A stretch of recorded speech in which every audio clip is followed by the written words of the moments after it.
2 point sir, पिछले last चीज video लिखी थी एनवेलोप के बारे में। पिछले वीडियो में हम लोग ने पढ़ा था कि फेज क्या होता है, याद आ रहा?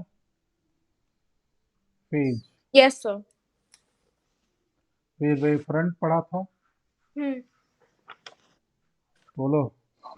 यस और सर। फिर एक टॉपिक पढ़ा था हमने, हाइगन्स प्रिंसिपल क्या होता है ना, ये पढ़ लिया था।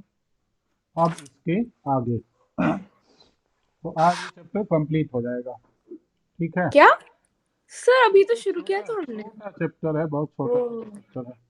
न्यूमेरिकल भी बहुत इजी है, कर डालना आज ही, ठीक है। हम्म। लिखो, जस्ट अ मिनट। लिखो, एक्सप्लेनेशन ऑफ हेडिंग है उसका पहला, हम्म। Explanation of laws of reflection.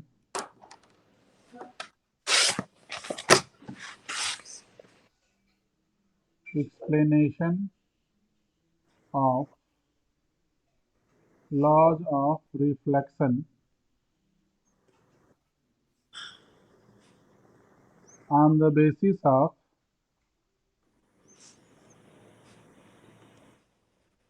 wave theory, on the basis of wave theory. Explanation of laws of reflection on the basis of wave theory. Laws of reflection क्या होता है? Incident ray, reflected ray, yes sir. Normal lie in the same plane, angle of incidence equal to angle of reflection, यही होता है ना। हम्म। इसमें एक Huygens construction करेंगे, मतलब एक कंस्ट्रक्शन करेंगे, उसको नाम दिया जाएगा हाइगन्स कंस्ट्रक्शन। मान लो एक्स वाई एक रिफ्लेक्टिंग सरफेस है, जिसमें इस नीचे के सरफेस को ऐसे सिल्वर पेंट कर दिया गया है ताकि इसके अपोजिट सरफेस, मतलब ऊपर के सरफेस से लाइट का रिफ्लेक्शन हो जाए। तो बेसिकली हम लिख सकते हैं कि एक्स वाई एक रिफ्लेक्टिंग सरफेस है, क्या होता है? Yes sir. Reflecting surface. इस पर एक वेव फ्रंट इंसिडेंट हुआ है, प्लेन वेव फ्रंट इंसिडेंट हुआ है। तो यहाँ पर एक प्लेन वेव फ्रंट इस पर इंसिडेंट हुआ है। लाइट रे हमेशा वेव फ्रंट के नॉर्मल चलती है, तो एक लाइट रे ये ले लेंगे इस वेव फ्रंट के नॉर्मल, और एक वेव फ्रंट ये ले लेंगे, ये दोनों लाइट रे पैरेलल होनी चाहिए, वो है ठीक। डायग्राम थोड़ा रोक के बनाना। Okay sir. ए बी एक इंसिडेंट प्लेन वेव फ्रंट है, हम्म। लाइट रे हमेशा वेव फ्रंट के नॉर्मल आती हैं। तो यहाँ पर ए बी हमारा incident plane wave front, wave front को शॉर्ट में डब्ल्यू एफ लिख दिया। लाइट रे हमेशा वेव फ्रंट के परपेंडिकुलर चलती हैं, तो ये लाइट ऐसे आएगी। जितनी देर में लाइट बी से इस पॉइंट ए डैश पर आ रही है, वो टाइम मान लो टी है, तो ये डिस्टेंस बी से ए डैश का distance D C into T हो जाएगा। तो डी है distance between B and A dash, hmm. C the speed of light, T the time taken by light from B to A dash. जितनी देर में light B से A dash पर आ रही, उतनी देर में लाइट ए से कहीं ना कहीं पहुंचेगी ना, हम्म। किसी न किसी पॉइंट पर यहाँ से रिफ्लेक्शन हो जाएगा तो पहुंचेगी, बोलो बेटा। Yes sir. यहाँ से लाइट रिफ्लेक्ट होकर कहीं ना कहीं पहुंचेगी। हम्म। मान लो इस पॉइंट पर पहुंच गई, ठीक, इस पॉइंट तक पहुंचे, इस पॉइंट तक। हम्म। तो आप ये देखो कि बी और ए पर, ए पॉइंट पर और बी पॉइंट पर लाइट सेम फेज में थी, ये तो पूरा वेव फ्रंट है ये भी। हम्म। तो जितने देर में लाइट बी से ए डैश पर आई है, मान लिया उतने देर में लाइट ए से बी डैश पर गई है, हम्म। तो उतने देर में लाइट मान लो ए से बी डैश पर गई है, ठीक है। तो ये भी distance D C into T हो जाएगा ना। Yes sir. तो अगर हम ए डैश बी डैश को ज्वाइन करते हुए एक सरफेस ड्रॉ करें, देखने में तो यहाँ पर वो लाइन लगेगी, पर वो बेसिकली होगा सरफेस। एक सरफेस ड्रॉ करें तो एक वेव फ्रंट बन जाएगा ना, क्योंकि इसके पार्टिकल आपस में सेम फेज में है। Yes sir. और लाइट रे हमेशा वेव फ्रंट के नॉर्मल जाती है, तो इन लाइट रेज को ऐसे प्रोपगेट कर देंगे इसके नॉर्मल। समझ गए बेटा? Yes, sir.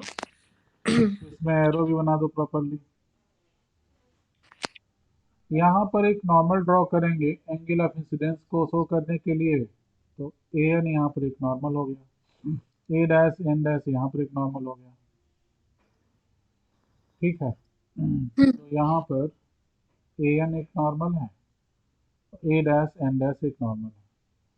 अब तुम डायग्राम बना सकती हो, देखते ही रहो। ये एंगल आई है, ये पूरा एंगल 90 डिग्री है ना, दिख रहा है एंगल 90 Yes, डिग्री। sir. तो ये 90 माइनस आई हो जाएगा ना। Hmm. जैसे ये एंगल 90 डिग्री दिख रहा है, Yes, sir. तो बचा हुआ एंगल ये आई हो जाएगा, 90 माइनस आई आई हो जाएगा ना। Hmm. ये एंगल ऑफ रिफ्लेक्शन आर होगा ना, Hmm. तो ये 90 माइनस आर होगा, तो ये भी आर हो जाएगा ना। Hmm. तो बीच का 90 माइनस आर लिखा नहीं मैंने, समझ में आ रहा है? हाँ सर। और यहाँ पर ये D equal to C into T लिखा है, ये बात समझ में आ रही है? हम्म। नहीं आ रही है। एक minute sir, D is equal to C into P। T time, T। T time है। डी इक्वल टू लिखा हुआ है सी इंटू टी। डी है distance between B and A dash. Hmm. D क्या है? डिस्टेंस बिटवीन, और T time period है। T time है। ठीक, ओ। टाइम पीरियड तो तब होता है ना जब कोई ऑसिलेशन होता है। हम्म। Distance B A dash D है, और ए बी डैश भी वही है, ए बी डैश भी वही है, डी है ना। सी यहाँ पर स्पीड ऑफ लाइट है, और टी क्या है? Time taken by light from B to A dash. Time taken by light from B to A dash. बोलो बेटा। Yes sir. And it is also the time taken by light from A to B dash, भी यही time है। Yes. और time taken by light from A to B dash. बोलो बेटिया। Yes. ये angle 90 degree होगा, ये एंगल भी 90 डिग्री होगा, देखने में दिख नहीं रहा पर होगा। सुन लिया? हम्म। अब यहाँ पे एक ट्रायंगल है ए बी ए डैश। जितना भी है पहले बना लो, फिर आगे बढ़ते हैं। ओ। तो ये डायग्राम भी वही है, थोड़ा सा और क्लियर कट बना दिया गया। बोलो बेटा। Yes sir. अब चलो एक एक पॉइंट डिस्कस करते हैं। एक्स वाई क्या है इसमें बेटा? एक्स वाई है रिफ्लेक्ट, रिफ्लेक्टिंग सरफेस। हाँ, रिफ्लेक्टिंग सरफेस। ए बी क्या है? Incident plane wave front.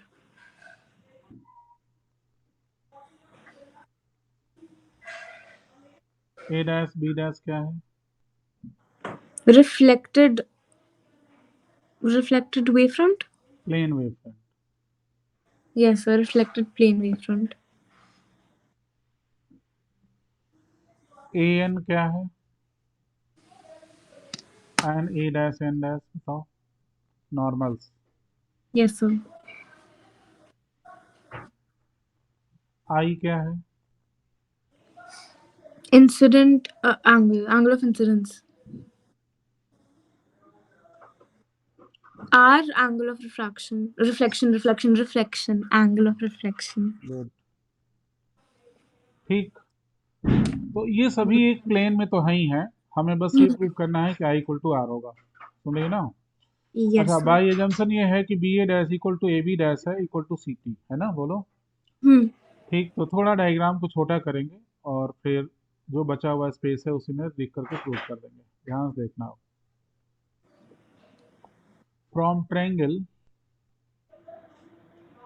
A B A dash and A dash B dash A B dash A dash, sorry A B dash A dash, दोनों triangle में दिखा रहा हूँ, ध्यान से देखना। एक ये ट्रायंगल दिखा है ए बी ए डैश, दिमाग को फोकस रखो इस ट्रायंगल पर। एक Yes ट्रायंगल sir. है A B dash A dash, दोनों पर ध्यान रखना। ठीक, ये एंगल दोनों में 90 डिग्री है ना, Yes, sir. तो लिख दो इसको कि angle A B A dash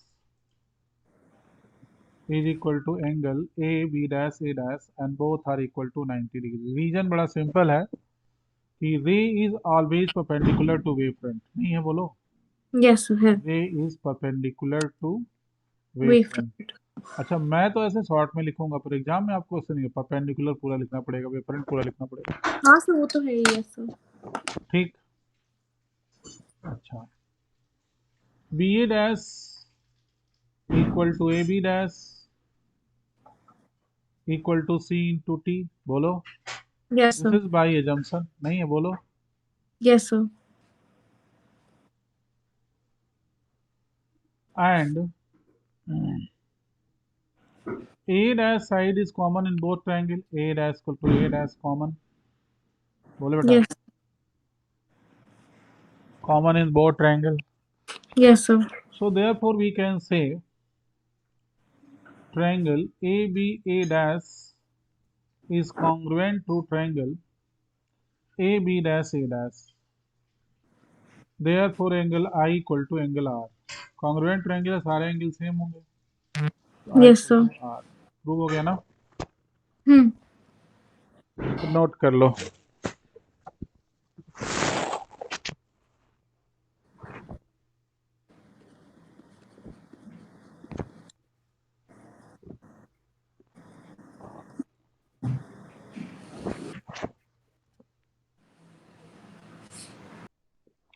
Now next topic is explanation of laws of refraction on the basis of wave theory.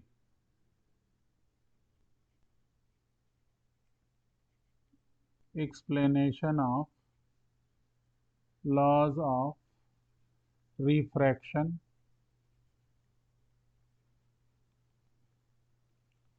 on the basis of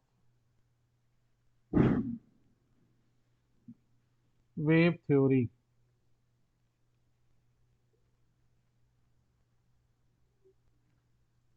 On the basis of wave theory.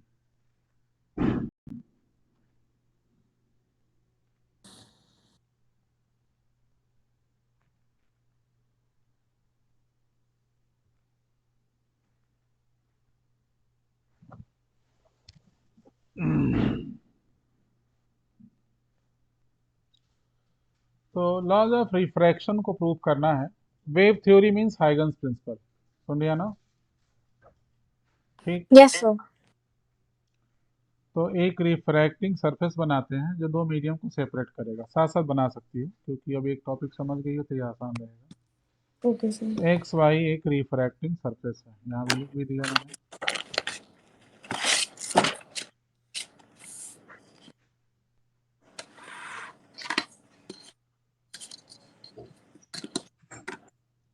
It is separating two medium, ठीक है। हम्म. यहाँ पर दो light rays parallel आ रही हैं, एक light ये और एक लाइट, लाइट का रिफ्रैक्शन होना है।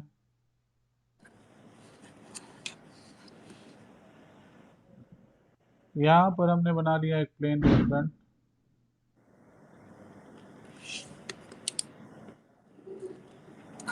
इधर मान लिया मीडियम 1 है जो रेयरर है, यस सर. मान लिया यहाँ पर एक रेयरर मीडियम है, यहाँ वेलोसिटी ऑफ लाइट v1 है। इस साइड में मान लिया एक डेंसर मीडियम है और ये मीडियम नंबर 2 है, हम्म. जहाँ वेलोसिटी ऑफ लाइट v2 है।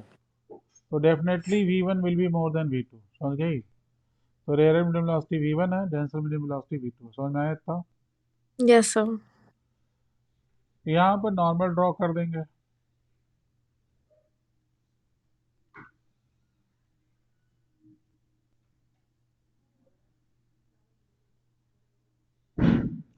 तो ये एंगल आई होगा, तो ये एंगल 90 माइनस आई होगा ना,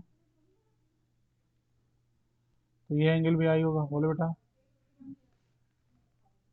Yes, sir. ए बी यहाँ पर एक इंसिडेंट प्लेन वेवफ्रंट है। A B incident plane wavefront. Light को बी से ए डैश तक जाने में कुछ टाइम लगेगा, मान लो टाइम टी लगता है, तो ये distance d1 c into T हो जाएगा, या v1 into T, v1 into T. बोले बेटा, Yes, sir. बोलो। Yes, sir. लाइट यहाँ पर रिफ्रैक्शन होगा। मान लो जितने देर में लाइट बी से ए डैश पर जाती है, उतने ही देर में लाइट, सपोज करो, रिफ्रैक्शन के बाद दूसरे मीडियम में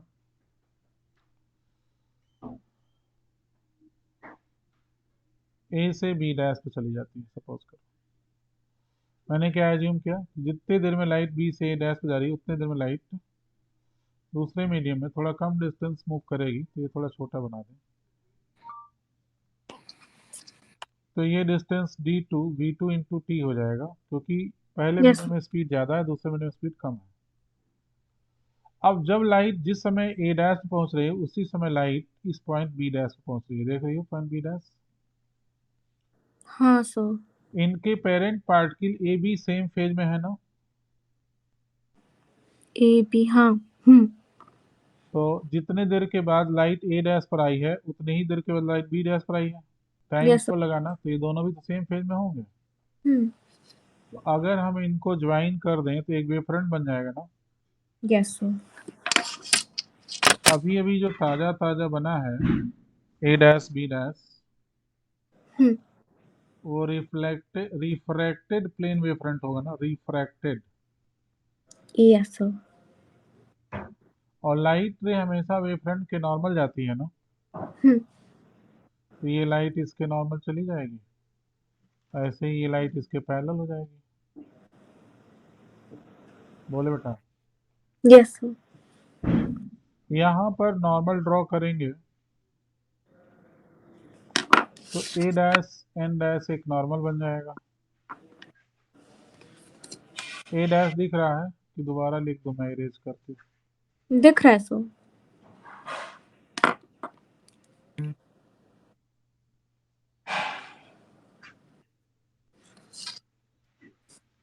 तो ए डैश, ठीक है, तो A dash B dash refracted plane wave front हो गया।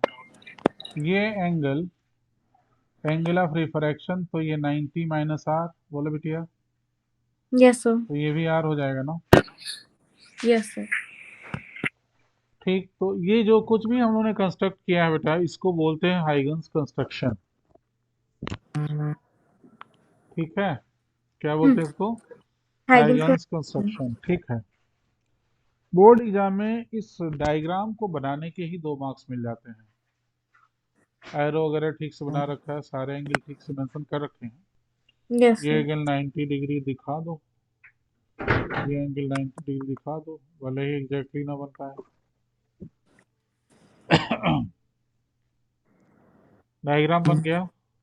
एक मिनट, सो दिख रहा है कि नहीं पूरा? दिख रहा है, सर. क्यों, प्रूफ करें? Yes, sir. तो देखो यहाँ पर एक ट्रायंगल है, ए बी ए डैश, दिखा? बोल बेटा, रिप्लाई करो। Yes, sir. मैं भूल गई थी सर कि mic. From triangle A B A dash, sine I equal to हो जाएगा this v1 t by A dash, angle के सामने की side perpendicular yes, v1 sir. t by A dash, equation number 1। Now from triangle A dash B dash, A dash B dash, sine r equal to हो जाएगा v2 t by A dash. Divide कर दो, 1 divide by 2,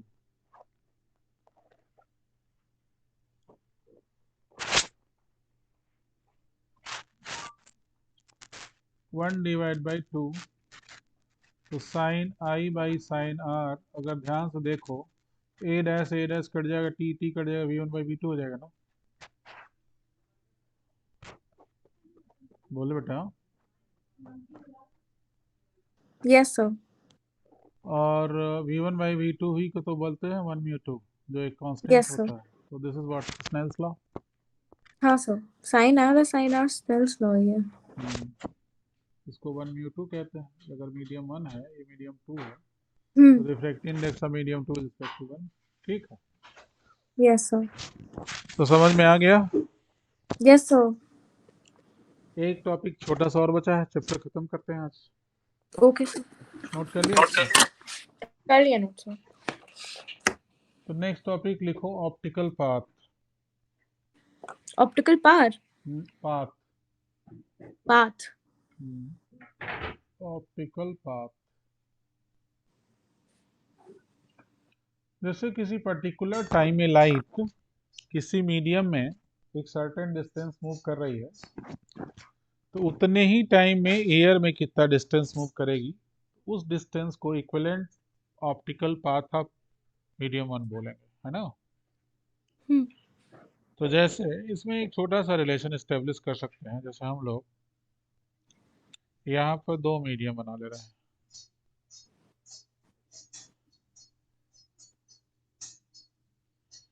इधर एक medium 1 है कोई,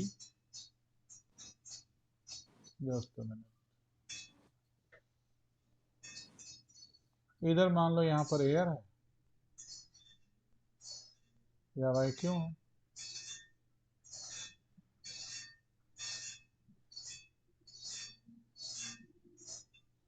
इधर कोई मीडियम है, ये वाला, any medium, glass, water.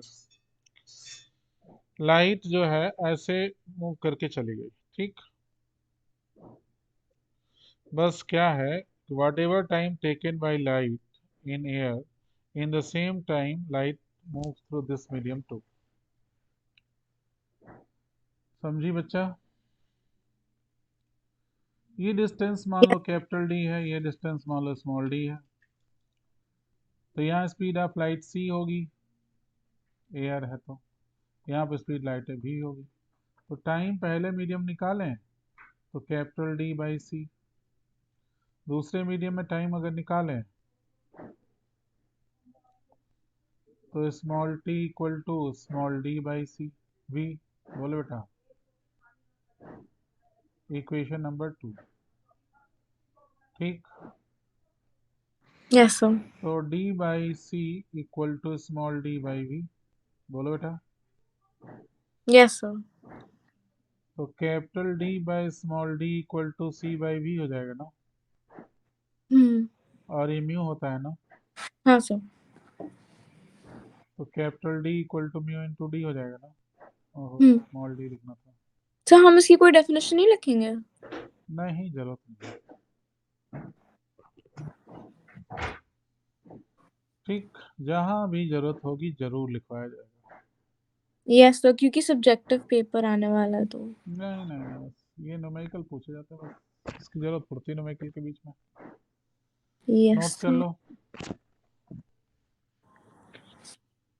So this is all about this chapter. What?